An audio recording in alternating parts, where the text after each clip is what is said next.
We now want to welcome on an absolute legend in the New York Rangers community, someone who's covered the Rangers since 1978 through the 2021-22 season. Got a new book out titled The Franchise. It's forwarded by Brian Leach. I'd like to welcome on Rick Carpiniello to Forever Blueshirts. Rick, how you doing? I'm doing great. Thank you so much for having me, and I'm so happy to talk about this book because it was quite a project, and I really enjoyed doing it. And I probably could have written 3 times as much as I did. In the time between when I finished it and now, I've probably thought of 100 other stories that I could have put in there. So, but thanks for having me. I really love talking about it. So for those that don't know, the book, The Franchise, it goes through the Rangers' history, the highs, lows, everything in between. For you, other than 94, because I feel like that's the obvious answer, which season for you as a writer was the most memorable? The first season, I think, for sure. When I jump on the bandwagon in 78, 79, and I'm covering high school football and high school volleyball, and all of a sudden I'm at Rangers training camp. And then to watch that team go through the season and through the Stanley Cup playoffs to a 1-0 lead in the Stanley Cup final over a Montreal team that's about to win its 4th straight. That was just an incredible season. And I still say to this day that no team in NHL history has had more fun in the playoffs than that team did. And in the end, it probably cost them too. But they had a blast, and they lived the high life, and they enjoyed every minute of it. Yeah, I remember you talked about I believe it was after game one, the incidents that were going down outside the Rangers hotel. Not sure you could repeat exactly what was going on, but it is definitely looked like a team that really, really enjoyed themselves. Yeah, and not all of them obviously were out every night, but some of them were. Some of them were certainly, and Ron Duguay admitted as much that they enjoyed the nightlife right into the Stanley Cup Finals in Montreal. And most of the team, including mostly Phil Esposito, thought they should get out of Montreal between games because they feared that exactly that was going to happen. I don't know that won or lost, or I don't know that lost the series for them. It probably could have been. They probably would have been better off not partying, but the Canadiens ultimately just took over that series, and the Canadiens were one of the great teams of all time back then. The Rangers had their Stanley Cup series before when they knocked off the Islanders, who then went on to win 19 consecutive playoff series and 4 Stanley Cups. So, that was quite an accomplishment in itself. Leading the Canadiens 1-0 in games and 2-0 in game 2, that would have been unbelievable. That would have been just a remarkable, unlikely a Stanley Cup champion as you'd ever have.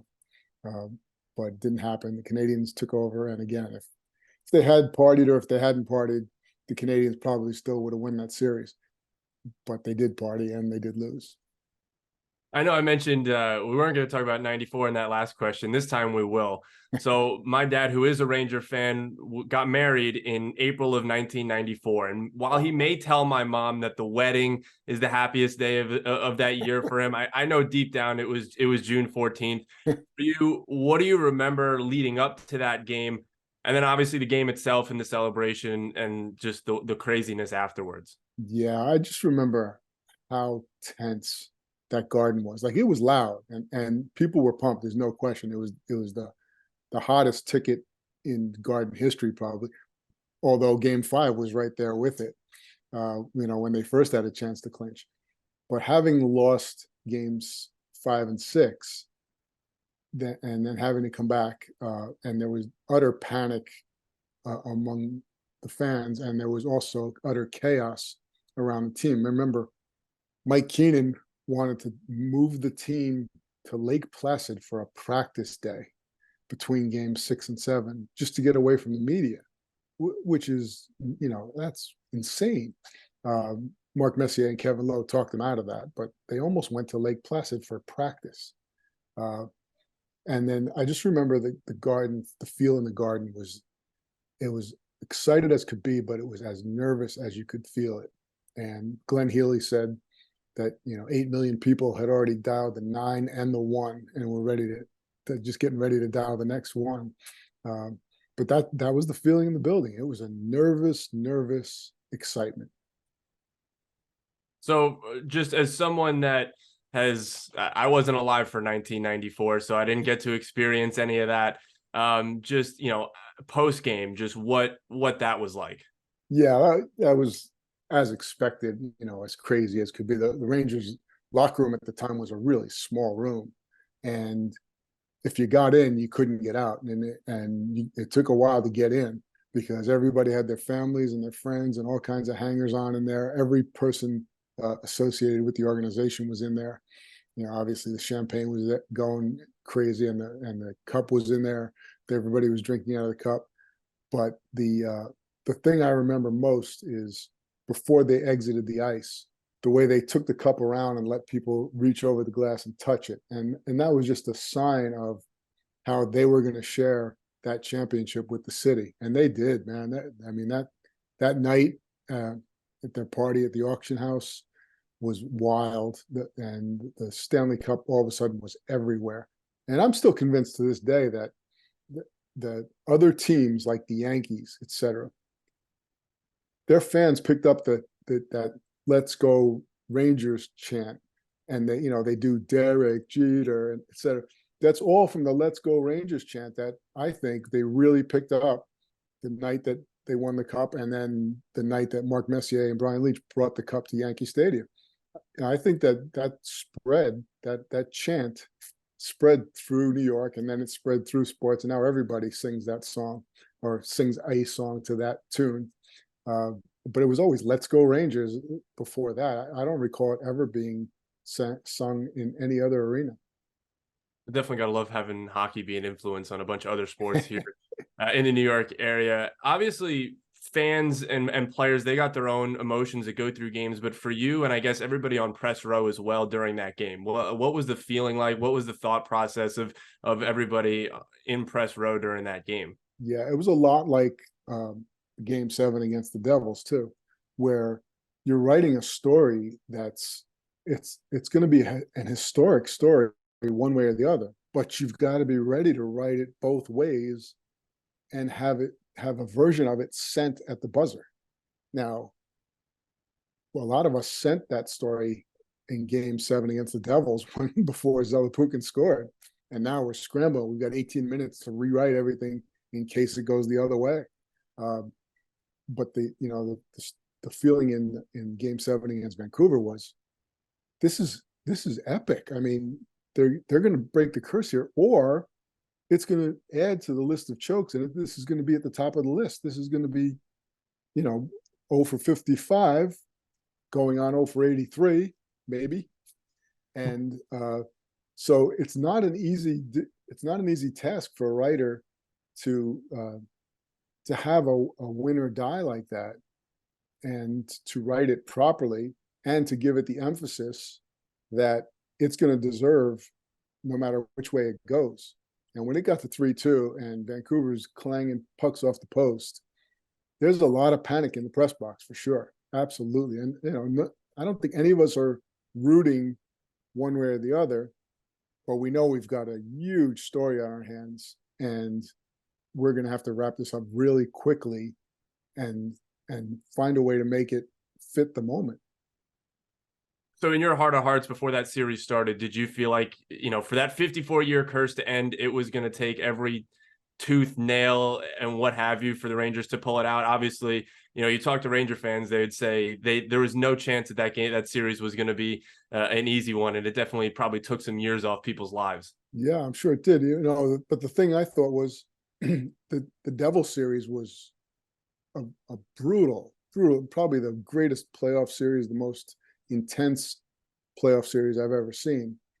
And those Devils were big and punishing. And I knew the Rangers were banged up. I mean, Kevin Lowe played the entire finals with a separated shoulder. Zubov was hurt. Leetch was hurt. But I thought that the Devils were the challenge, once they got through that. And really, if you look back at it, Vancouver stole Game 1 of the finals. Kirk McLean made something like 17 saves in overtime. Brian Leetch hit a crossbar, and then it resulted in a 2-on-1 that stole game one for Vancouver. Then the Rangers win games 2, 3, and 4. Now, granted, those weren't cakewalks, but the Rangers won 2, 3, and 4. If they'd won game one, maybe that's a sweep. And if they didn't get distracted, maybe they win game 5. And we're looking back at the series totally differently. But the fact that they did let game 5 get away from them, and they let it get away from them, and then went up there and got pounded in game 6, there was a lot of perspiration going on around Ranger fans for sure, and I'm sure to a degree the players too. They stuck out their chins and made sure that they embraced it as a challenge and an opportunity rather than a do or die. They didn't want that, but it wasn't an easy situation for them to control those emotions. They did it. They accomplished it.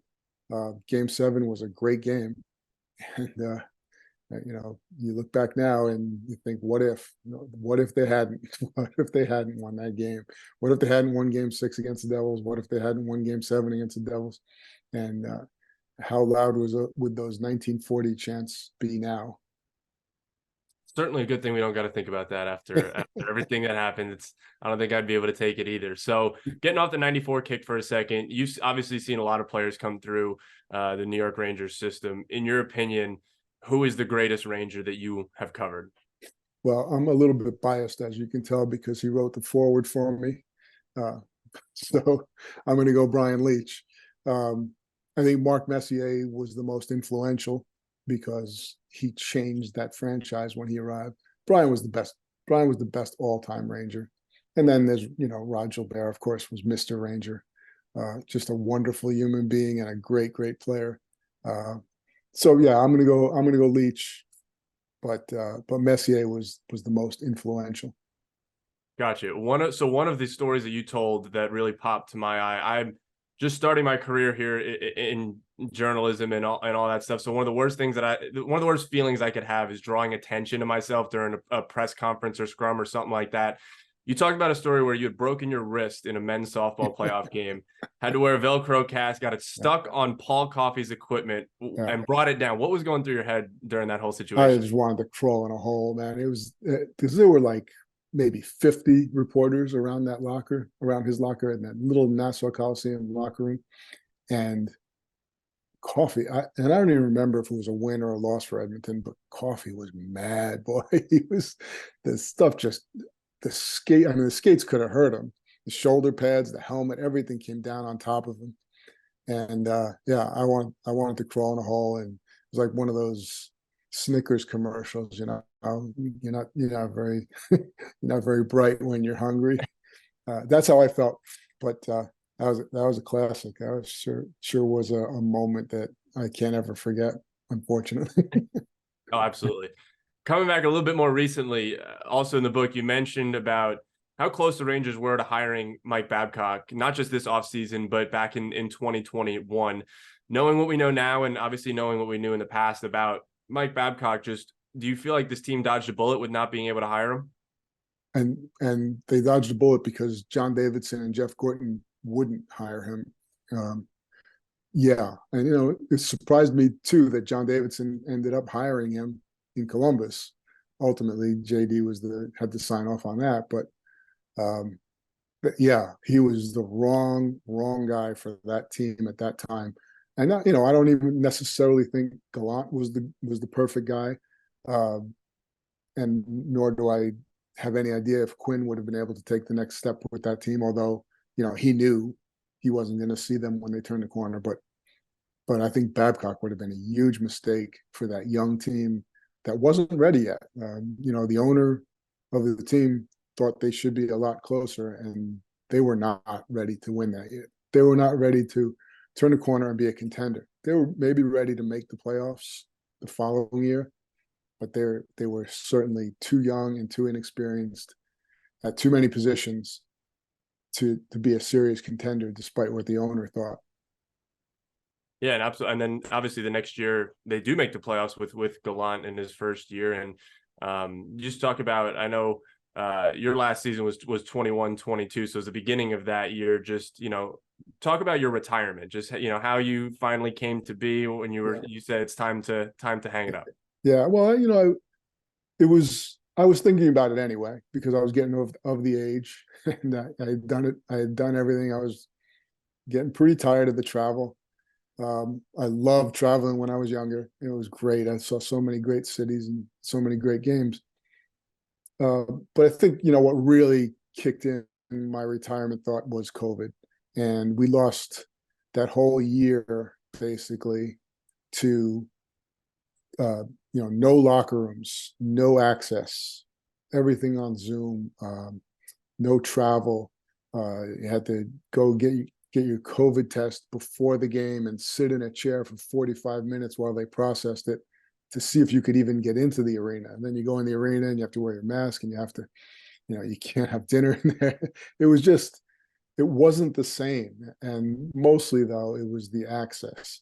And any good journalist, and I'm not saying I was a good journalist, but anybody in this business needs to talk to players and to develop relationships. And we were able to do that for all those years before that. We were able to have one-on-one conversations with star players, and not just interviews, but you get to know them, they get to know you.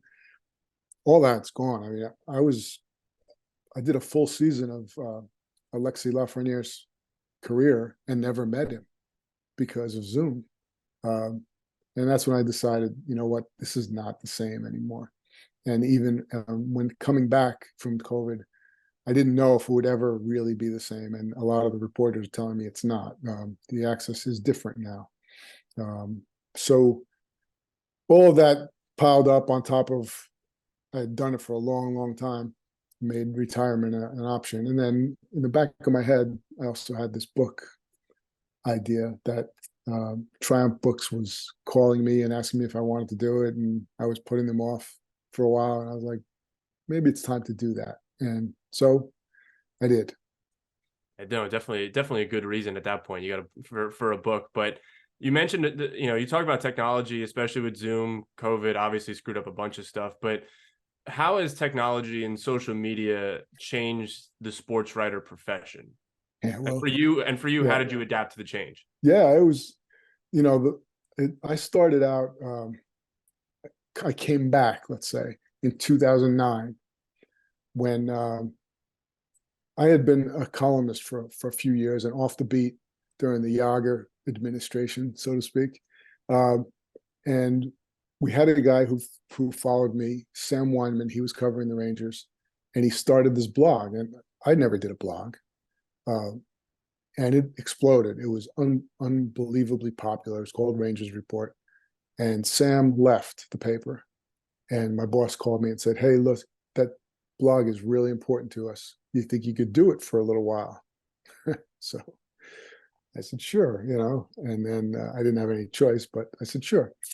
And I started doing it, and that became my job from then until 2016. And so that began the techno part of my career, where I joined Twitter, I joined Facebook. I was even probably the oldest guy on what was that, Snapchat? I think it was. I was probably the oldest person on Snapchat at that point. And those all were brand new experiences, obviously, for me and for everybody, but especially for a guy who was, used to type his stories on a typewriter. But the blog opened my eyes, because never before was I able to interact with the fans. As you guys know, you couldn't get that before that. And all of a sudden, there were communities of these people, and they're nuts. I mean, the Ranger fans, they're among the most loyal, maybe the most loyal, them and Jet fans perhaps, because they still come to the games. The team stinks for years and years, doesn't make the playoffs, doesn't get a sniff of the playoffs, and they fill the building. They wear the jerseys, they buy the jerseys. They're nuts. And I say that in a good way. Some of them are nuts in other ways too. I mean, the coach is always wrong, no matter who the coach is. There's always one defenseman who needs to be not only traded, but probably banished from hockey or professional sports altogether. Everybody's got these great opinions. And just as an aside, I was reading, I think it was one of Arthur Staples' stories in the Athletic, and one of the fans was going off on something, and another fan just chimed in, "Take your protein pill and put your helmet on." That was his comment. And these guys are great. Like, they're so clever. And, most of them are so clever and so witty, even when they're annoyed beyond belief. And that kind of interaction was brand new to me when I was on a blog, and when I started doing social media, then they had me doing videos before and after games. That became more important than my stories, which was really, really new to me. And then, when I started up in 2009, I started doing these game reviews, which to me were just fun. And I had no idea how popular they could possibly become, but they did. So yeah, it was all a whirlwind, really, for whatever it was, the last 7 years before I left the Journal News. Listen, you're talking to a lifelong Mets, Jets, Knicks, and Ranger fan. You poor, you know what? I know absolutely nothing about winning, so I completely understand how depraved you can get at certain times. Yeah. But obviously, you have a ton of stories that you told in your book. Were there any that you wish you could have included that you maybe didn't? Yeah, there were some stories. There were more personal stories that, stuff that happened on the beat and travel nightmares and things of that nature. But I think I sidestepped some stories that I probably should have included. I didn't really have the thought process to get into, for example, the downfall of Mark Pavlich and how tragic that was. And I wish I had. It's not something you can gloss over in a few paragraphs. So things of that nature. But in terms of capturing most of the characters that I dealt with, I thought I did pretty well. A lot of short anecdotes in there about the Barry Becks of the world and the Herb Brookses and Roger Nielsen's. I'm trying not to have any regrets over what got in and what didn't. Understandable. So let's bring it back to today. The Rangers on Tuesday getting their first win in Calgary since 2018, 4-2-0 to start the year. What do you make of the Peter Laviolette Rangers? Well, I think that they desperately needed some type of structure in the way they play the game, and that structure had to be based on the ability to play playoff hockey. Obviously, after what happened last season, and even the season before, I mean, let's be honest, they went to the Eastern Final, but they beat a third-string goalie and a second-string goalie. They beat a Pittsburgh team that just lost Sidney Crosby, and in their losses, they were outstructured in a big way. If you remember the Carolina games, I think that series, the home team won all of the first 6 games, and the games in Carolina they were just manhandled in terms of structure. So I think Laviolette was a necessary hiring. Even if it wasn't Laviolette, it had to be somebody who would instill a system that you can play in the playoffs. They didn't have that under Gerard Gallant. I think he was a good coach. I think that what happened the year before when everybody got fired. I mean, everybody got fired. Kind of made the goal a little different, and maybe unfairly so. But they did ride a goalie and some good breaks to the Eastern Conference Final. I didn't think they were legit Stanley Cup contenders at that point. I had thought maybe last year they could have been a little closer, but they certainly fell flat on their faces in the first round, especially in Game 7. And now I think they're close.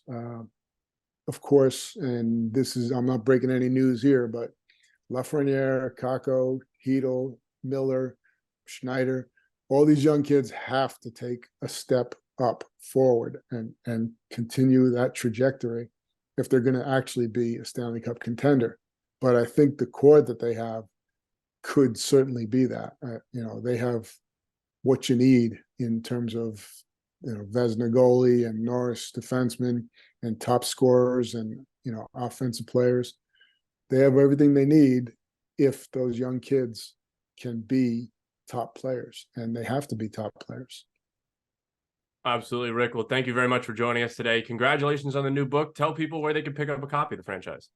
Well, you can get it anywhere you buy books. It's in stores now. I think it got to stores either yesterday or today. And of course, online, Amazon, Barnes and Noble, Triumph Books, Goodreads, any place where you buy books, it should be available. I thank you so much for having me and allowing me to talk about this. It's a real pleasure, and good to finally meet you guys too. Absolutely. Good to meet you too. Thank you very much, Rick. Thank you.